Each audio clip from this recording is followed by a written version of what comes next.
Surrey. It's 11 minutes past 7 now. Has the council in Elmbridge been ageist in refusing permission for a £100 million retirement village? That's the accusation from the developer Guild Living. The company wants to build 222 homes for older people in Walton-on-Thames. But this week the plan was rejected because it would, and I quote, undermine the vitality and viability of the town. At a meeting on Tuesday, the councillor for Walton Central, Christine Richardson, said people living in the area were opposed to the idea. I have not had one resident come and speak to me in support of this application.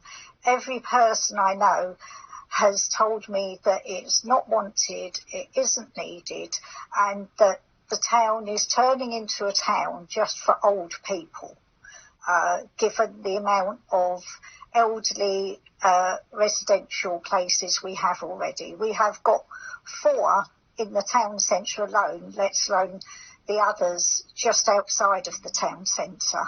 Eugene Marchese is the co-founder and director at Guild Living and joins us now. Good morning to you, Eugene. So can you tell us firstly about the homes that you want to build? Where are they and who would they be for?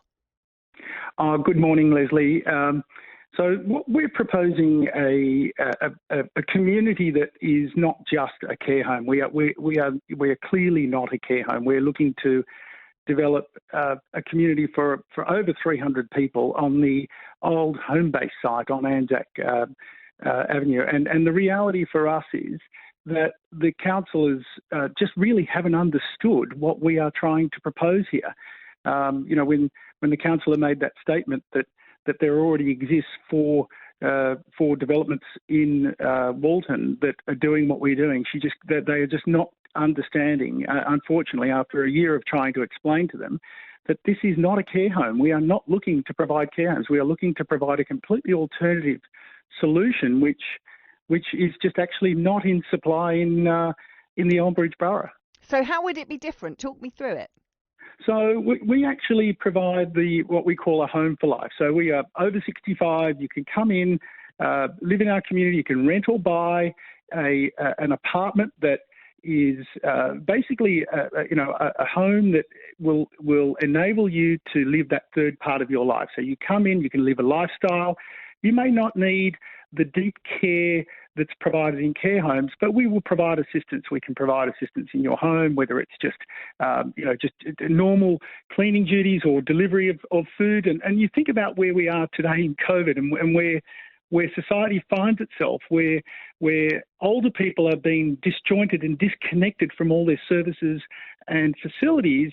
We are there to provide that sort of service. And interestingly, in the couple of hours that it was debated on Tuesday night by the council, never once did COVID come up. Never once did the whole issue around loneliness of old people come up. And that's what we're there to provide. So this community that we're creating delivers from the beginning of your third age all the way through to the end of your third age. And we have all these operational systems implemented to deal with issues like COVID. And not one of those questions was asked of us. And that was the shocking part about all this. It was trees were debated, height and bulk and scale were debated, but not once did the council debate the livelihood of older people in the Elmbridge Borough. So do you think they're being ageist here? Well, when the only reason for refusal was that, quote the council, the wrong thing in the wrong place, we don't want any more older people in the town centre, that was the shocking part for me. And to hear that in a council in Surrey, and I've worked all over the world. I've worked in, Australia, New Zealand, the United States, Asia and Europe. To hear that out of a 16-0 vote by councillors in Surrey was the most shocking thing I've ever heard in 35 years of practicing as an architect. Well, Elmbridge do deny that they're being ageist. I'm just going to play a clip. This is one of the council's officers, Paul Falconer, speaking at Tuesday's planning meeting. Officers have taken legal advice, and when the officer report is read as a whole and the particular comments referred to in concerns raised are read in their proper context, we do not consider that the officer report discriminates either directly or indirectly on the grounds of age. So they're saying you've got the wrong end of the stick. If you read all of their reasons why they've refused your plan, they're not being ageist. The two reasons that the plan was refused was on the basis that they believe there is an oversupply, and we have evidence, clear evidence. Even the planning inspector, Mr. John Felgate, 2 years ago, to quote him, there is a clear local need for all forms of accommodation for elderly people.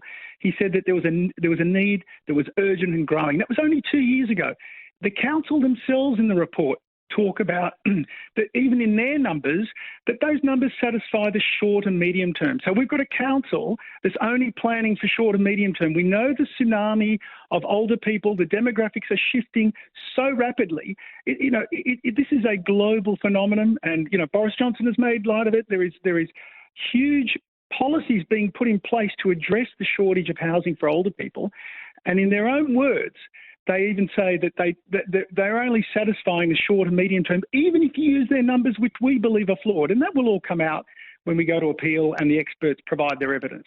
So there are two reasons that they believe that there is sufficient supply, and that older people undermine the vitality and viability of the town centre. I mean, really, I've never heard that term before. And if that's not ageist, then what is it?